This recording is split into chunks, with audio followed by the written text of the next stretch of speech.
Jake Morrison wiped the sweat from his face as he looked at the scanner readings. Something was wrong. The mining drill had hit metal deep inside the asteroid, but this chunk of rock was supposed to be empty. He had been working the asteroid. Built for 12 years, and rocks did not have metal cores this big. "Hey, Lisa, come look at this," Jake called to Dr. Lisa Carter, the science officer on Mining Station Series 7. She floated over in the low gravity, her boots clicking on the metal floor. Lisa studied the scanner screen. The readings showed a massive object buried inside the asteroid. It was huge, maybe 3 miles long and 1 mile wide. The metal was not like anything they had seen before. It seemed to bend the scanner waves in strange ways. "This is not natural," Lisa said. "We need to dig it out." Jake nodded. "I will get the big drill ready. This is going to take weeks." 3 days later, Commander Paul Harrison arrived from Earth with a military team. Word had gotten out about the Discovery, and the Earth Defense Force wanted to see what was buried in the rock. Paul was a tall man with gray hair and cold blue eyes. He had fought in the Mars Wars and knew danger when he saw it. "Show me what you found," Paul said to Jake and Lisa. They took him to the dig site. The mining robots had carved away tons of rock, revealing smooth black metal underneath. The metal surface had strange patterns on it, like writing but not like any human language. There were holes in the metal, big holes that looked like they had been torn open by weapons. "This is a ship," Paul said quietly. "A damaged ship." Amy Rodriguez, Paul's weapons expert, ran her hands along the metal. "These holes were made by energy weapons, big ones. This ship was in a battle." The team worked for 2 weeks to clear away enough rock to find an opening. The ship's hull had been cracked open on one side, leaving a gap just big enough for people to enter. Paul led the way inside with a flashlight and scanner. The inside of the ship was dark and cold. The walls were covered with the same strange patterns they had seen outside. Some of the walls glowed faintly with a blue light that pulsed like a heartbeat. The corridors were wide and tall, built for people much larger than humans. "Look at this," Kevin Brooks, the team's computer expert, called from ahead. He was standing in front of a wall covered with crystal formations. The crystals were dark but seemed to have wires running through them. Lisa scanned the crystals. "These are computer cores, biological computers mixed with technology. I have never seen anything like this." They moved deeper into the ship. The damage was everywhere. Walls were melted, floors were cracked, and in some places the ceiling had collapsed completely. But in the center of the ship, they found something amazing. The bridge was mostly intact. Strange chairs were arranged around a central platform. The chairs were too big for humans, designed for creatures that were 8 feet tall. On the platform was a sphere made of the same crystal material as the computer cores. The sphere was still glowing. "It is still active," Kevin whispered. "After all this time, some systems are still running." Paul ordered his team to be careful as they explored the bridge. Amy found what looked like weapon controls, but the interface was completely alien. Kevin tried to connect his scanner to the crystal sphere, but got readings that made no sense. Dr. Helen Murphy arrived the next day. She was Earth's best language expert, called in to try to understand the alien writing. She spent hours studying the patterns on the walls and taking pictures of everything. "This is not random," Helen said after her first day of work. "There are repeated symbols and what look like mathematical concepts. This is definitely a language." As they explored more of the ship, they found the crew quarters. The beds were large and designed for tall, thin creatures. In one room, they found what looked like a skeleton. The bones were long and delicate, and the skull was larger than a human skull with 2 eye sockets that were bigger than human eyes. "The crew died here," Lisa said as she studied the remains. "This one died at what looks like a control station, maybe trying to fix something." In the ship's data storage area, Kevin made a breakthrough. He found a way to connect human computers to the alien crystal network. The process was slow and dangerous, but it worked. Information began flowing from the alien computers to human screens. Most of the data was corrupted or in formats they could not understand. But some files contained images and star charts. The images showed creatures that matched the skeleton they had found. Tall, thin beings with large eyes and pale skin. The star charts showed star systems across thousands of light years. Helen worked day and night to decode the language. After 2 weeks, she made her first translation. It was a ship's log entry that made everyone stop and listen. Day 847 of the War. The hegemony forces have broken through the defense line at Kepler 442. We are the last ship of the fleet. Captain Zafara is dead. Navigation Officer Mordun is dying from radiation poisoning. We must warn the other worlds. The log entries painted a picture of a massive war between two groups, the Alliance of Free Worlds and something called the Hegemony. The Alliance was made up of many different species who worked together in peace. The Hegemony was an empire that wanted to control or destroy all other life in the galaxy. This ship belonged to a species called the Zephyrians, Helen explained to the team. They were part of the Alliance. The Hegemony was winning the war, destroying entire planets. More log entries revealed the ship's final mission. The crew had tried to escape to warn other Alliance worlds about the Hegemony's advance. But their navigation system was damaged, and they made a blind jump through hyperspace. They had no idea where they would end up. The ship arrived in our solar system over 400 years ago, Kevin calculated from the data. It crashed into this asteroid, and the crew died shortly after. They were the last survivors of their species. The most chilling discovery came when Helen translated the ship's final log entry. It was written by the dying navigation officer. We have failed. The Alliance is gone. The Hegemony will continue to spread across the galaxy. If anyone finds this record, know that they are coming. They consume everything in their path. They show no mercy. Prepare for war. Paul called Earth immediately. The discovery was classified at the highest level. President Carol Bennett authorized the formation of Project Lazarus, bringing together the world's best scientists and engineers to study the alien technology. As more teams arrived at the asteroid, they began to understand just how advanced the alien ship was. The weapon systems used energy in ways that human science could barely understand. The ship's engines could bend space and time to travel faster than light. The computers were more powerful than anything humans had ever built. But most important of all, they found evidence that the Hegemony was still out there. Deep space sensors had detected strange energy readings at the edge of the galaxy. The readings matched the energy signatures described in the alien ship's files. Lisa stood on the bridge of the alien ship, looking at the glowing crystal sphere. They left us a warning, she said to Jake, and maybe the tools to survive what is coming. Jake nodded as he watched the teams of scientists and engineers working throughout the ship. This broken ship might be our only hope. The discovery would change everything. Humanity was no longer alone in the universe, and they had learned that the universe was far more dangerous than they had ever imagined. The broken alien ship was their first glimpse into a galaxy at war, and their first chance to prepare for what was coming. 3 years had passed since Jake Morrison first found the alien ship buried in the asteroid. The mining station, Series 7, was now the most heavily guarded location in human space. Scientists and military personnel from every nation on Earth worked. Together in the largest research project in human history, Dr. Marcus Webb had taken over as head of the research team. He was a thin man with thick glasses who had spent his life studying advanced physics. Now he was trying to understand technology that was centuries ahead of anything humans had ever dreamed of. We have made real progress, Marcus told the weekly briefing. We can now read about 60% of their computer files. What we are learning is both amazing and terrifying. The team had learned that the Zephyrians were not alone in the galaxy.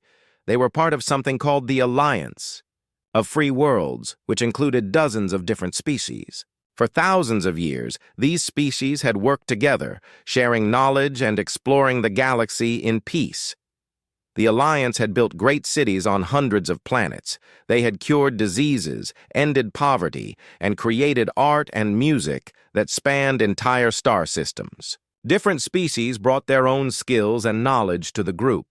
Some were great builders, others were master scientists, and still others were artists or philosophers. It was a golden age, Dr. Helen Murphy explained, as she showed translated text to the research team. They had achieved everything we dream of: peace, prosperity, and unity across the stars. But this golden age had ended when they encountered the hegemony. Captain Ryan Foster, the intelligence officer assigned to study enemy tactics, had spent months going through battle reports and military files. What he found kept him awake at night. The hegemony is not like the Alliance, Ryan explained to Commander Paul Harrison. They do not explore or create. They only conquer and destroy. They see all other life forms as either slaves to be used or obstacles to be removed. The hegemony was ruled by a species that called themselves the Overlords. They were large, insect-like, creatures with hard shells and no concept of mercy. They had conquered their home world millions of years ago and had been spreading across the galaxy ever since. They follow a simple rule, Ryan continued. Submit or die. Species that surrender become slaves, forced to work in their factories and mines until they die. Species that resist are wiped out completely. The alien ship's computer files contained detailed records of the war between the Alliance and the hegemony. For 50 years, the Alliance had tried to negotiate with the hegemony. They offered to share technology, to give them uninhabited worlds, to find peaceful solutions to conflicts. The hegemony had used these peace talks as chances to study Alliance defenses and plan their attacks. When they finally struck, they hit with overwhelming force across hundreds of star systems at once. The Alliance never had a chance, Ryan said as he studied the battle reports. They were built for peace, not war. Their ships had powerful shields and advanced technology, but they fought like scientists, not soldiers. The final battle had taken place at a star system called Kepler 442. The Alliance had gathered their last fleet there, hoping to make a stand that would save their remaining worlds. 3,000 Alliance ships faced off against 5,000 hegemony vessels. The battle records made Ryan sick to read. The Alliance ships had better technology, but the hegemony fought without any rules or honor. They used captured Alliance civilians as human shields. They targeted medical ships and refugee vessels. They showed no mercy to ships trying to surrender. The Alliance lost because they could not imagine fighting like animals, Ryan told his team. The hegemony won because they are animals. The alien ship they were studying, originally called Hope's Dawn, had been one of the few vessels to escape the massacre. Its captain had ordered a blind hyperspace jump, not knowing where they would end up. The damaged ship had appeared in Earth's solar system, its crew dying from radiation poisoning and its systems failing. Engineer Tony Martinez led the team studying the ship's weapons. What they found changed his understanding of what was possible in warfare. These weapons do not just destroy targets, Tony explained to his engineering team. They rewrite matter at the quantum level. They can make a ship's hull turn into gas or change a missile's metal into rubber. We are looking at weapons that can alter the basic laws of physics. The ship's defensive systems were equally advanced. The shields did not just stop incoming attacks, they existed in multiple dimensions at once. An energy beam hitting the shield might pass right through it in normal space, but be absorbed in another dimension entirely. The technology is incredible, Tony said. But here's the strange part. The weapons have built-in limits, safety systems that prevent them from causing too much damage. It is like they were designed by people who were afraid of their own power. Dr. Lisa Carter had been studying the ship's medical and biological systems. She had made discoveries that could revolutionize human medicine, but she had also found something that worried her. The Zephyrians were pacifists, Lisa explained. Their entire culture was built around avoiding violence. They had no concept of total war or fighting to the death. Even their military was more like a police force than an army. This explained why the Alliance had lost the war. They had the technology to win, but they could not bring themselves to use it at full power. They had fought with one hand tied behind their backs, trying to minimize casualties even among their enemies. The most important discovery came when Kevin Brooks managed to access the ship's long-range sensor records. The data showed energy readings from across the galaxy, tracking the movement of massive fleets over hundreds of years. The hegemony never stopped expanding after they defeated the Alliance, Kevin reported. They have been conquering new sectors every year for the past 4 centuries, and they are getting closer to our part of the galaxy.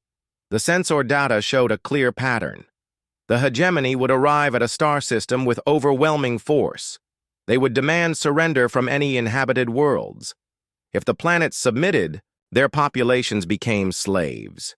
If they resisted, the hegemony would use planet-killer weapons to destroy all life. At their current rate of expansion, they will reach human space in less than 20 years, Kevin calculated. Maybe 15 if they speed up their conquest rate. The research team had also found evidence that the hegemony was already aware of this part of the galaxy. Scout ships had been detected at the edge of human sensor range, too far away to intercept, but close enough to gather information about Earth's defenses. They know we are here, Paul said during a secure video call with President Carol Bennett. The question is not if they will come, but when. President Bennett had been briefing world leaders about the situation. The United Nations had voted to classify the alien ship discovery as a global threat requiring immediate action. Every major nation was contributing resources to Project Lazarus. What are our options? President Bennett asked. Paul looked at the reports from his teams. We can try to hide and hope they ignore us. We can try to negotiate, though that has never worked for anyone else. Or we can prepare to fight. Can we win a fight against them? Marcus answered that question. With our current technology, no. They have thousands of ships, each one more powerful than anything we have ever built. But if we can understand their technology, if we can adapt and improve it, we might have a chance. The alien ship was their key to survival. Every day the research teams made new discoveries about its systems. They were learning to read Zephyrian science texts, to understand their mathematics, and to operate their technology. But they were also learning that the aliens had made crucial mistakes. The Zephyrians had built their weapons with ethical constraints, safety limits that prevented them from reaching their full potential. They had designed their ships for exploration, not for the brutal realities of total war. We will not make their mistakes, Paul said as he stood on the bridge of the alien ship. If we have to fight, we will fight to win, not to be honorable. Amy Rodriguez was studying the ship's weapons when she made a discovery that changed everything.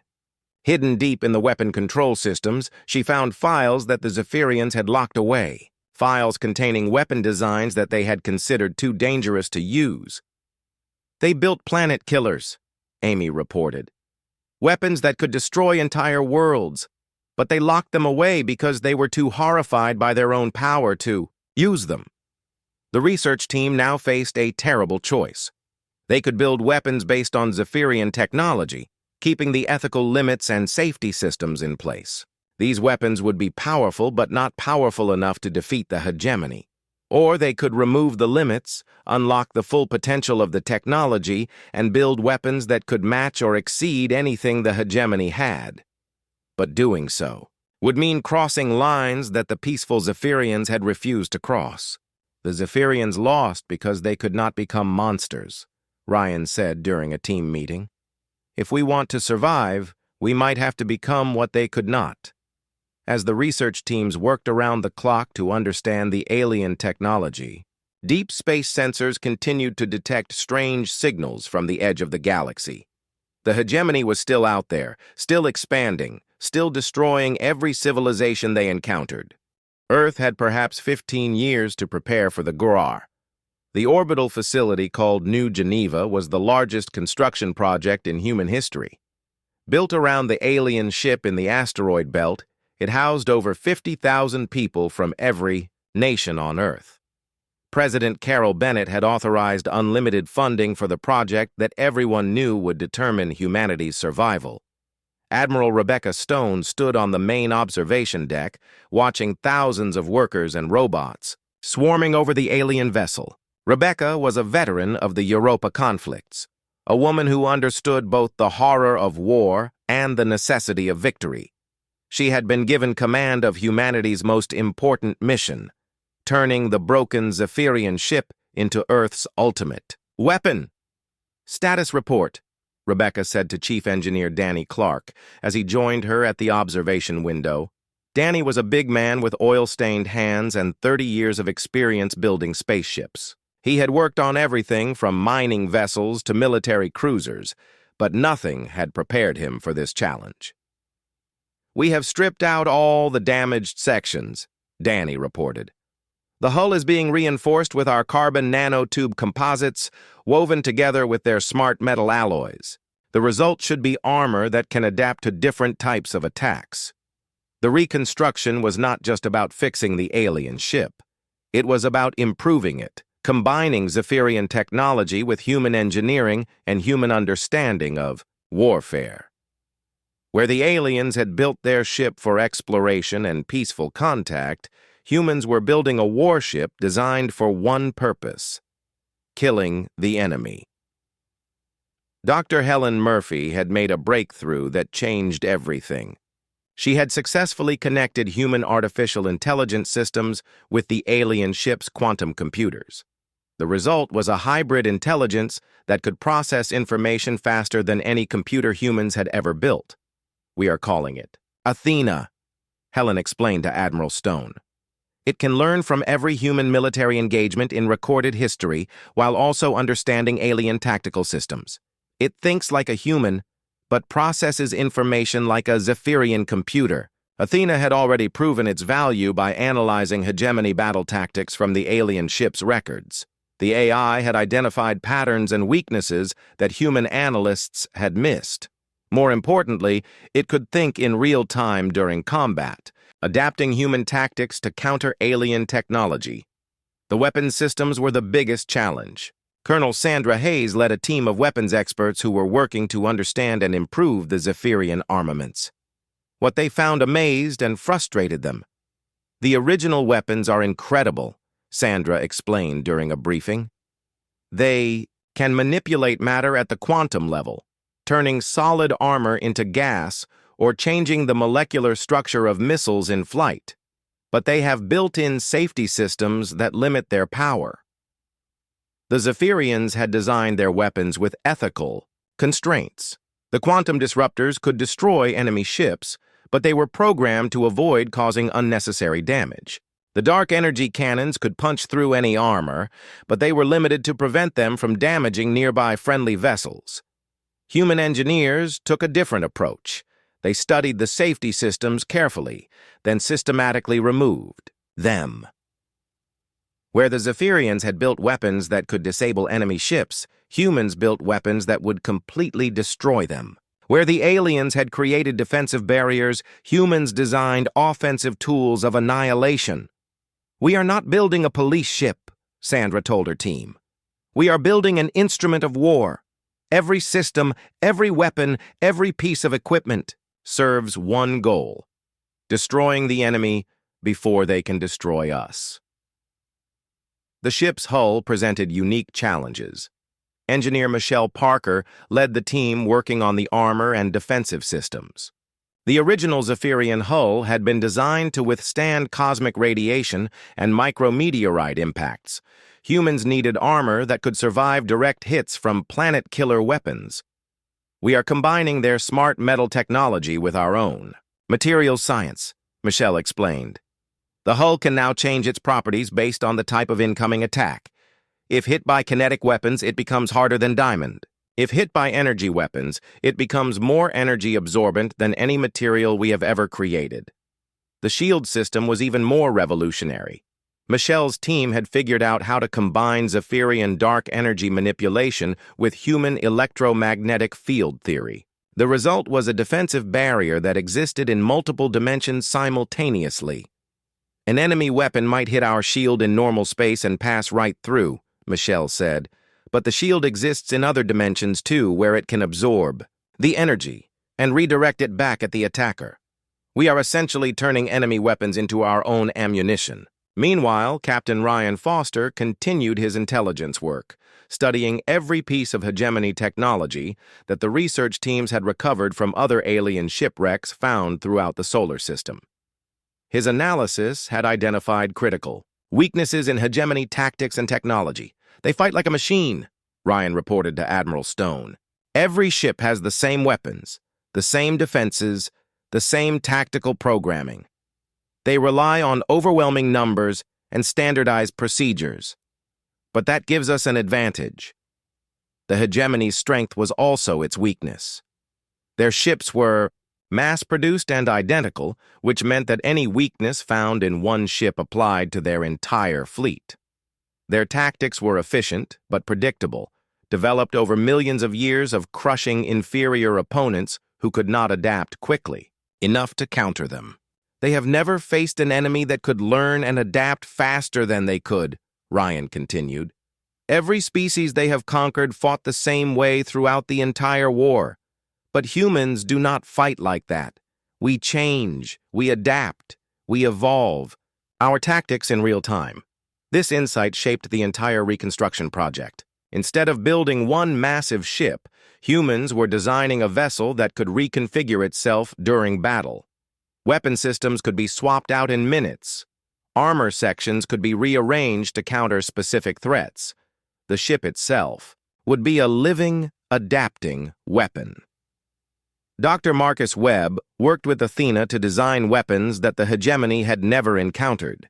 The aliens had faced Zephyrian quantum disruptors and dark energy cannons, so their shields were designed to counter those specific threats. But they had never faced weapons that combined alien technology with human innovation. We are building hybrid weapons, Marcus explained. A quantum disruptor that fires dark energy projectiles, a gravitational weapon that uses electromagnetic fields to tear ships apart from the inside. Weapons that exist in multiple dimensions and can attack targets that think they are safely hidden behind shields. The most devastating weapon was Marcus's own design, a device that could create temporary black holes. The weapon would fire a dark energy projectile that collapsed into a microscopic black hole upon impact. The black hole would last only seconds before evaporating, but in that time it would consume everything within a radius of several miles. It is complete destruction, Marcus said quietly. Nothing can survive it. No armor, no shield, no defensive technology, but using it means crossing a line that we can never uncross. As the reconstruction neared completion, the ship needed a new name. The original Zephyrian name, Hope's Dawn, no longer fit what the vessel had become.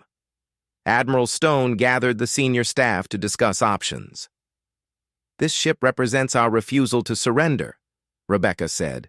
"It is our answer to those who think they can destroy us. It is our defiance in the face of impossible odds." The name was unanimous. Defiance.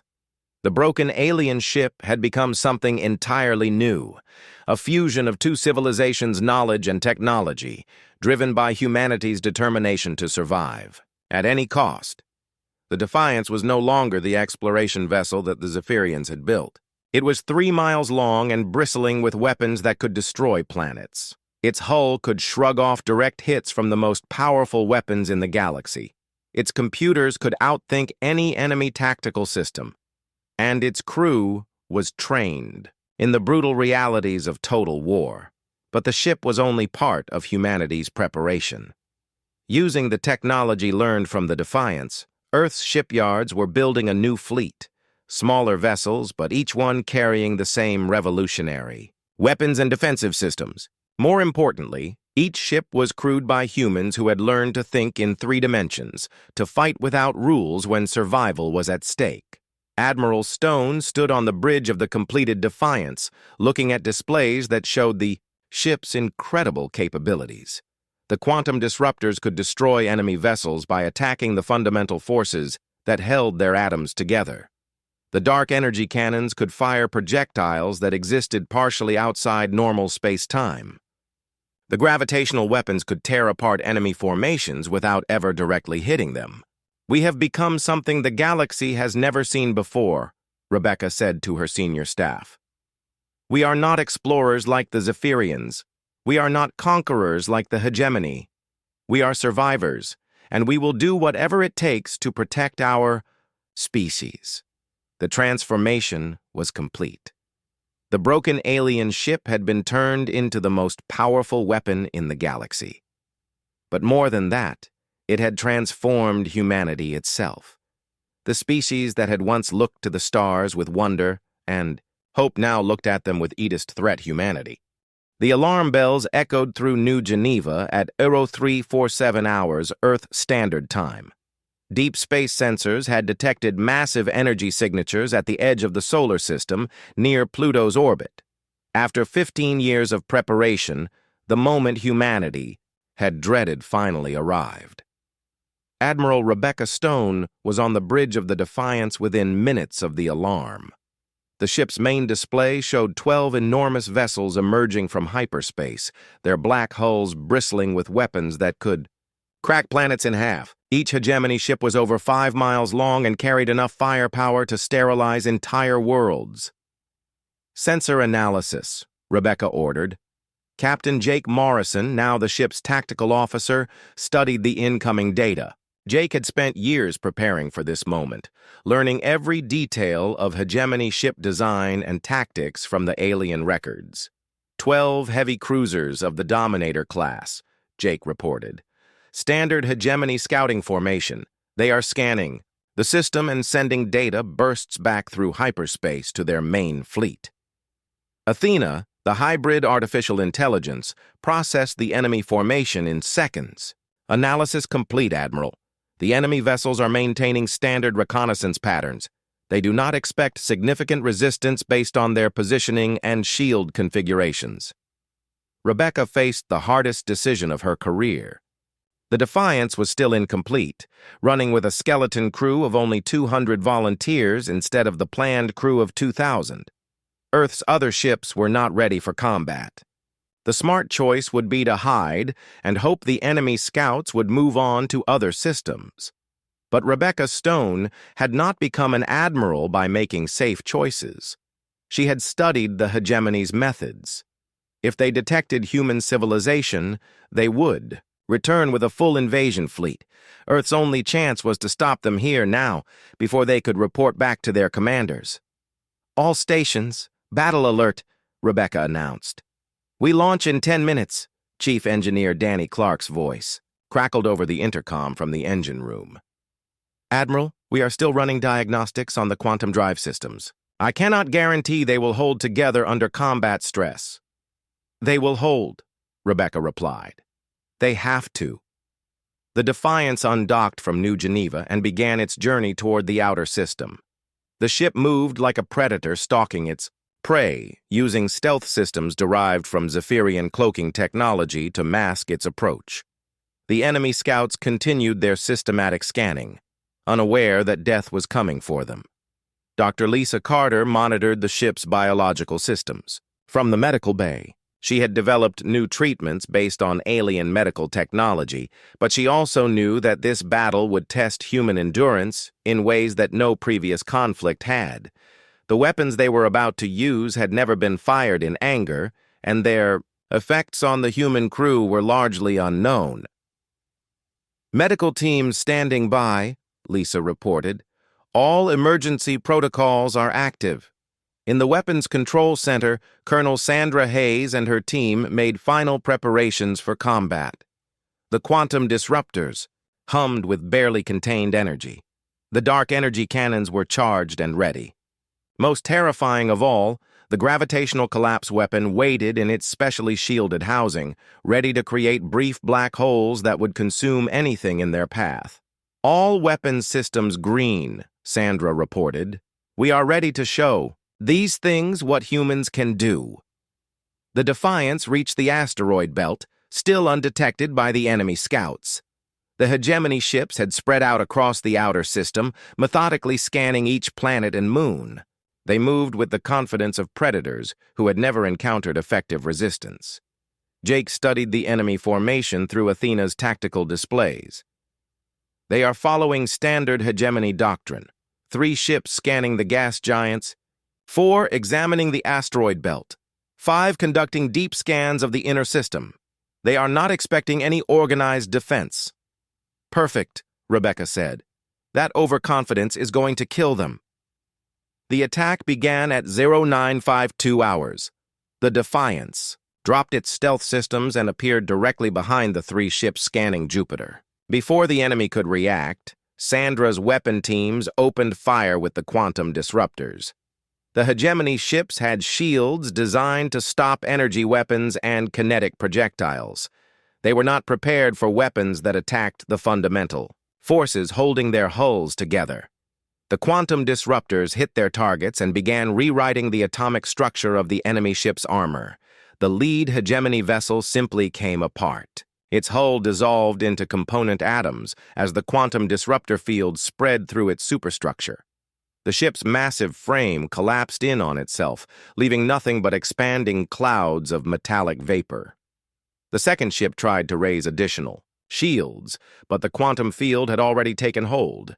Its armor began changing from solid metal to gas, and atmosphere vented from 1,000 tiny holes as the ship's hull lost cohesion. The crew inside died instantly as their ship became unable to hold pressure.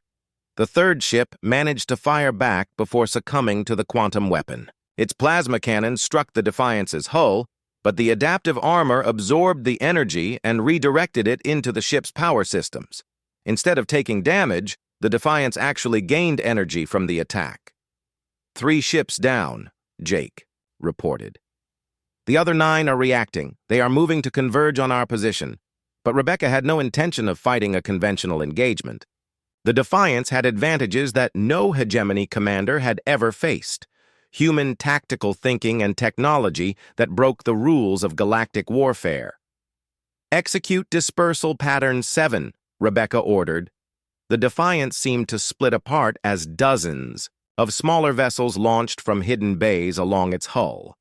These were not escape pods but autonomous weapon drones, each one controlled by Athena and carrying miniature versions of the ship's quantum weapons. The drones scattered throughout the asteroid belt, turning the entire region into a deadly maze. The approaching hegemony ships found themselves under attack from all directions by weapons they could not see or understand. The drones used human stealth technology to appear on sensors for seconds at a time, fire their quantum disruptors, then vanish again into the asteroid field. Commander Veclon of the hegemony ship Inevitable Conquest watched in growing alarm as his ships were picked apart by an enemy that refused to fight according to established tactical doctrine. His scanners showed energy signatures that matched no known weapon type, and his ships were being destroyed by attacks that seemed to ignore their defensive systems. All ships, close formation, Veclon ordered. Concentrate firepower on the primary target. It was exactly what Rebecca had hoped for. When the remaining hegemony ships bunched together for mutual protection, she activated the Defiance's most devastating weapon. Fire the gravitational collapse device, Rebecca ordered. Sandra hesitated for a split second. The weapon had never been tested in combat, and its effects were potentially uncontrollable. But the survival of humanity hung in the balance. The gravitational weapon fired a dark energy projectile that traveled at near light speed toward the center of the hegemony formation. Upon impact with the lead ship, the projectile collapsed into a microscopic black hole. For 3 seconds, the black hole consumed everything within a radius of 5 miles.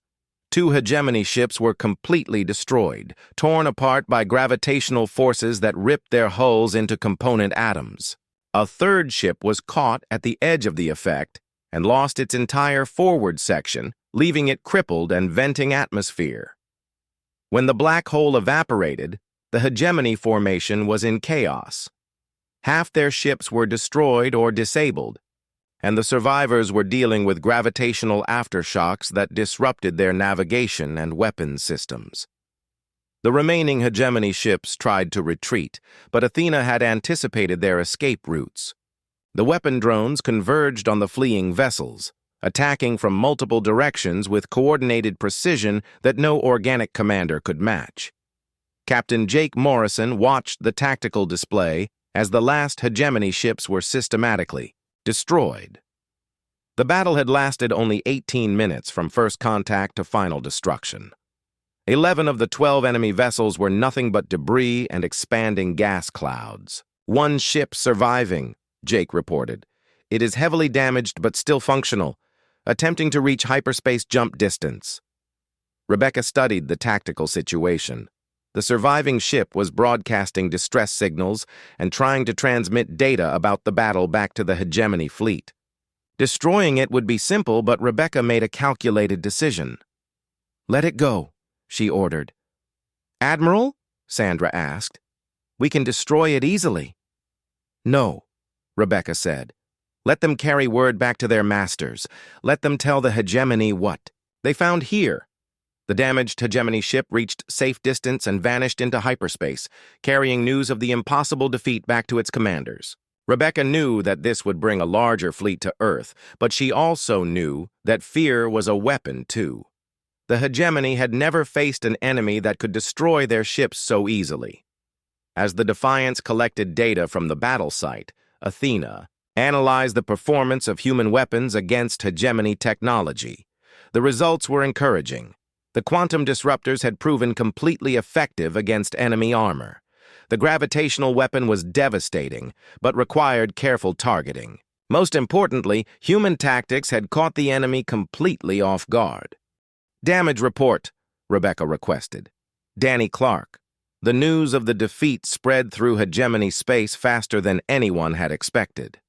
For the first time in their 1,000-year expansion across the galaxy, the hegemony had encountered a species that not only resisted, but had completely destroyed a scouting force of their most advanced ships. Supreme Commander Vextar stood before the War Council on the hegemony capital ship, Eternal Dominion. His insect-like form towered over the holographic displays showing the debris field where 12 of his ships had been annihilated. The other council members, representatives of the various slave species that served the hegemony, watched in stunned silence. "The humans used weapons we have never encountered," Vextar reported, his mandibles clicking with barely controlled rage. "Their technology appears to be based on the old Alliance systems, but enhanced beyond anything the Zephyrians ever achieved." The War Council had faced rebellions before. Dozens of species had tried to resist hegemony expansion over the centuries. All had been crushed with overwhelming force, and their populations enslaved or eliminated. But none had ever destroyed an entire scouting force without losing a single ship. "Recommendation: immediate deployment of Battlefleet Omega," Vextar continued.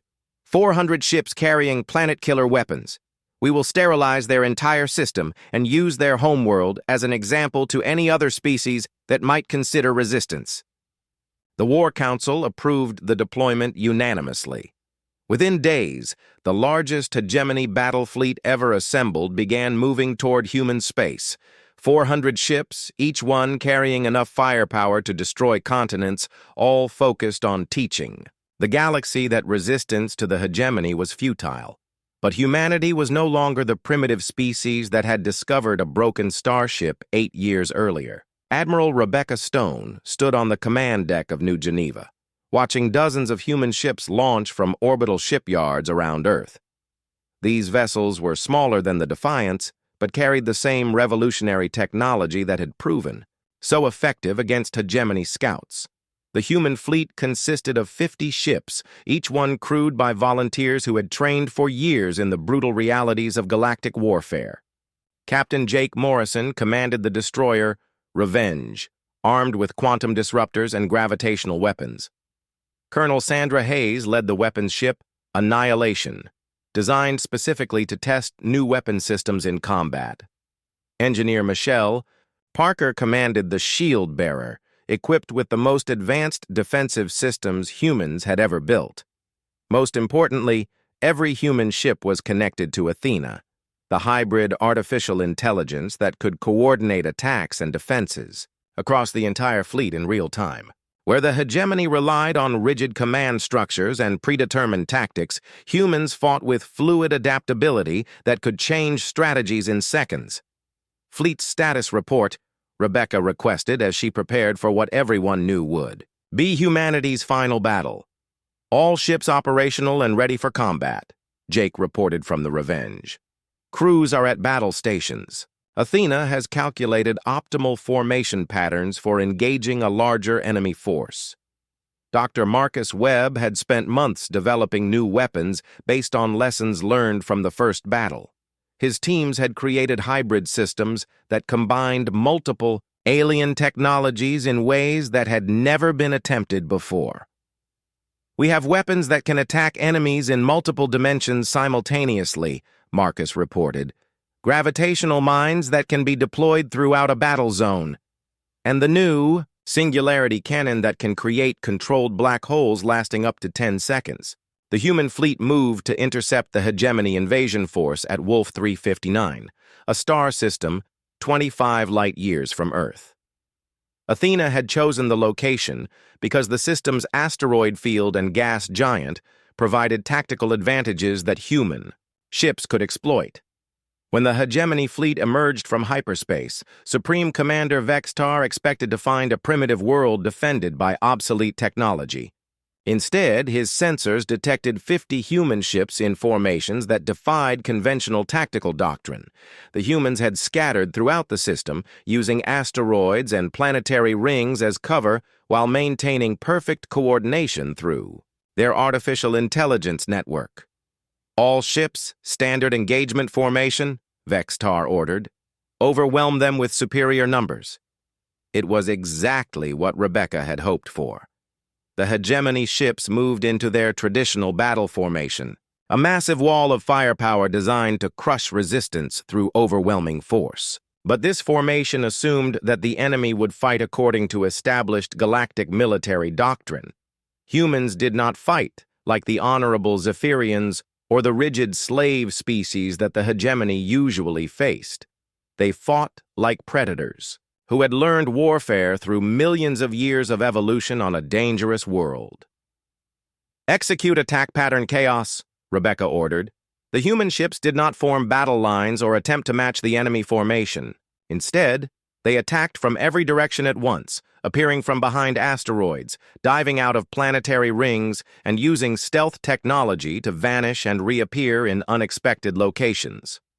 The Defiance led the assault, its quantum disruptors tearing through hegemony shields like they were paper. But instead of engaging in prolonged combat with individual ships, Rebecca ordered hit-and-run attacks that struck quickly and moved on before the enemy could respond effectively. Athena coordinated the chaos, ensuring that every human ship knew where every other friendly vessel was located while confusing enemy targeting systems with false sensor readings and quantum static. The artificial intelligence had learned from studying thousands of human battles throughout history, and it applied lessons from ancient warfare to futuristic technology. Enemy flagship detected, Jake reported from his position behind Jupiter's largest moon. Massive vessel, approximately 10 miles long, heavy armor and shield protection. Rebecca smiled grimly. Target the flagship with singularity weapons. Show them what happens when they threaten Earth. The new singularity cannon had been Marcus Webb's most ambitious project. Unlike the gravitational collapse weapon that created brief black holes, the singularity cannon generated controlled black holes that lasted long enough to consume entire ships while remaining stable enough to avoid affecting friendly forces. The weapon fired, creating a black hole directly in front of the hegemony flagship, Eternal Dominion. For 10 seconds, the artificial singularity consumed everything in its path, including the ship's forward armor, weapons arrays, and command sections. When the black hole finally collapsed, the mighty hegemony flagship was reduced to a broken hull, drifting powerless through space. Supreme Commander Vextar found himself trapped in the damaged command center of his flagship, watching in horror, as his seemingly invincible fleet was systematically destroyed by an enemy that refused to follow any known rules of warfare. Human ships appeared where they were not expected, used weapons that ignored conventional defenses, and employed tactics that would have been considered war crimes by galactic standards. "They fight like animals," Vextar transmitted to his remaining ships. "No honor, no rules, no mercy." But Captain Ryan Foster, monitoring enemy communications from his intelligence ship, understood something that the Hegemony commander did not. Humans were not fighting like animals. They were fighting like humans, using every advantage their evolution had given them: adaptability, creativity, and the willingness to do whatever was necessary to protect their species. The battle raged for 6 hours.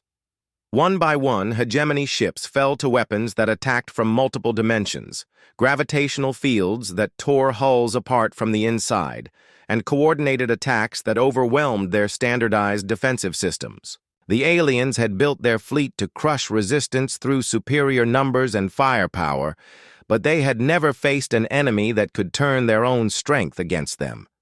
When the surviving Hegemony ships tried to retreat, they found their escape routes blocked by gravitational mines that Athena had positioned throughout the system.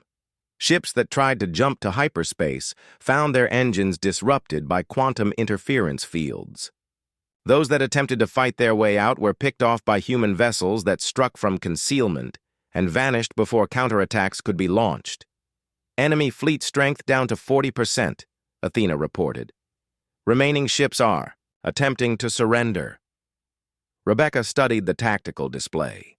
The mighty Hegemony invasion force had been reduced to less than 200 ships, most of them damaged and demoralized. For the first time in their history, Hegemony forces were offering to surrender rather than fight to the death. "Open a channel to the enemy flagship," Rebecca ordered. Supreme Commander Vextar's image appeared on the main screen, his insect features showing an emotion that humans had never seen from a Hegemony leader: fear. "You have proven your species a capability," Vextar said, his translator rendering his clicks and buzzes into human speech. "The Hegemony is prepared to negotiate terms for withdrawal from this sector." Rebecca studied the alien commander for a long moment.